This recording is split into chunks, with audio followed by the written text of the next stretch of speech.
Hello friends, Radhe Radhe. आज मैं आपको बताऊंगी भगवान जगन्नाथ के नील माधव रूप की कथा, जो बहुत ही रोचक है। हिंदू धर्म में जगन्नाथ रथ यात्रा का बहुत महत्व है।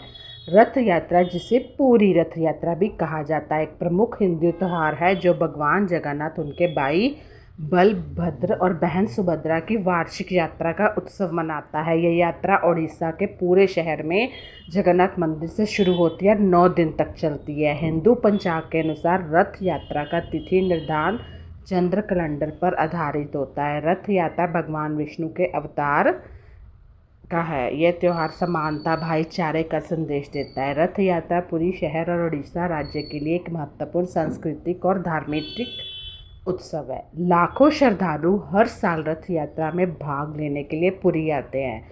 अब ऐसे में भगवान जगन्नाथ के नील माधव रूप की कथा बहुत रोचक है, जो मैं आज आपको सुनाऊंगी। शायद आपको पता ही ना हो, क्योंकि भगवान जो जगन्नाथ हैं वो भगवान विष्णु के ही अवतार हैं, और फिर उनको भगवान जगन्नाथ के रूप में उनकी पूजा की जाती है। नील माधव भगवान जगन्नाथ का मूल रूप माना जाता है। त्रेता युग में भगवान विष्णु ने दरारू ब्रह्मा नामक एक दिव्य वृक्ष से भगवान जगन्नाथ, बलभद्र और सुभद्रा की मूर्तियां बनाई थी। ये मूर्तियां पहले नीले रंग की थी, इसलिए इन्हें नील माधव कहा जाता था। द्वापर युग में भगवान कृष्ण के परपोते अभिमन्यु ने द्वारका पर कंस के आक्रमण से इन मूर्तियों को बचाने के लिए पुरी ले गए। रास्ते में अभिमन्यु की मृत्यु हो गई तो भगवान जगन्नाथ ने इन मूर्तियों को समुद्र में छुपा दिया। कई वर्षों बाद राजा इंद्रद्युम्न को स्वप्न में भगवान जगन्नाथ ने दर्शन दिए और उन्हें मूर्तियों को खोजने का आदेश दिया। राजा इंद्रद्युम्न ने मूर्तियों को खोज निकाला और पुरी में जगन्नाथ मंदिर का निर्माण कराया। भगवान विष्णु के अवतार भगवान जगन्नाथ की भक्ति का प्रतीक है। रथ यात्रा समानता और भाईचारे का संदेश तो देती है, लेकिन जगन्नाथ जी का जो रथ यात्रा मोक्ष प्राप्ति का मार्ग है। ऐसी मान्यता है कि जो भक्त रथ यात्रा में शामिल होता है उसे सभी पापों से छुटकारा मिल सकता है। साथ ही व्यक्ति की सारी मनोकामनाएं भी पूर्ण होती हैं। इतना ही नहीं, ऐसी मान्यता है कि भगवान जगन्नाथ के महाप्रसाद ग्रहण करने से ग्रह दोषों से छुटकारा मिलता है। दूसरा मैं बताऊंगी, भगवान जगन्नाथ के रथ में क्यों होते हैं सिर्फ 16 पहिए। जगन्नाथ रथ यात्रा का हिंदू धर्म में, जैसे मैंने बताया, बहुत महत्व है। हर साल उड़ीसा के पूरी शहर में मनाया जाता है। यह उत्सव 10 दिन तक मनाया जाता है।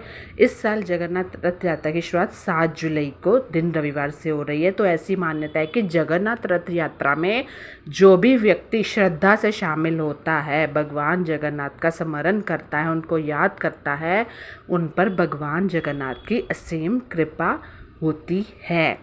उस व्यक्ति के सभी दुख दूर हो जाते हैं। जगन्नाथ रथ यात्रा के लिए 3 रथ बनाए जाते हैं। इन पर भगवान जगन्नाथ, दूसरे पर बड़े भाई बलराम, तीसरे पर बहन सुभद्रा विराजमान होती है। वही जगन्नाथ भगवान के रथ की बात करें तो उसमें 16 पहिए होते हैं। भगवान जगन्नाथ श्री कृष्ण का स्वरूप भी माने जाते हैं। शास्त्रों में बताया कि जगन्नाथ भगवान के रथ का पहिया श्री कृष्ण के सुदर्शन चक्र का प्रतीक माना जाता है। जहाँ एक और रथ में 16 पहिए होते हैं, वही रथ के हर एक पहिए में 16 तीलियाँ लगी होती हैं। और वो क्यों?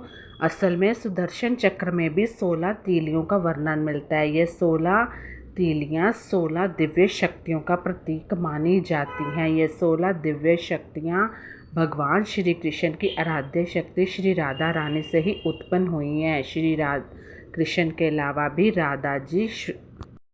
श्री कृष्ण के अलावा राधा जी भी सुदर्शन चक्र धारण कर सकती हैं। जब भगवान श्री कृष्ण एक बार सुभद्रा के कहने पर उन्हें भ्रमण पर लेकर निकले थे, तब उस समय भ्रमण के दौरान रथ का पहिया टूट गया था।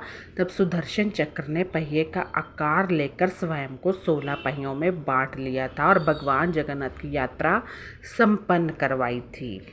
तो यही था कि तभी से यह परंपरा शुरू हुई है कि जगन्नाथ भगवान के रथ में हमेशा 16 पहिए ही लगते हैं। एक कथा यह भी कहती है कि चूँकि श्री कृष्ण राधा के बिना एक क्षण भी नहीं रह सकते, इसलिए कारण से उन्होंने राधा रानी शक्तियों से सज सुदर्शन चक्र को पहिए के रूप में अपने पास स्थान दिया। तो ये बहुत सारी चीज़ें हमें कुछ नहीं पता होती हैं, क्योंकि भगवान एक है, उनके रूप अनेक हैं। तो कैसी लगी मेरी वीडियो मुझे ज़रूर बताइएगा। Bye bye, take care.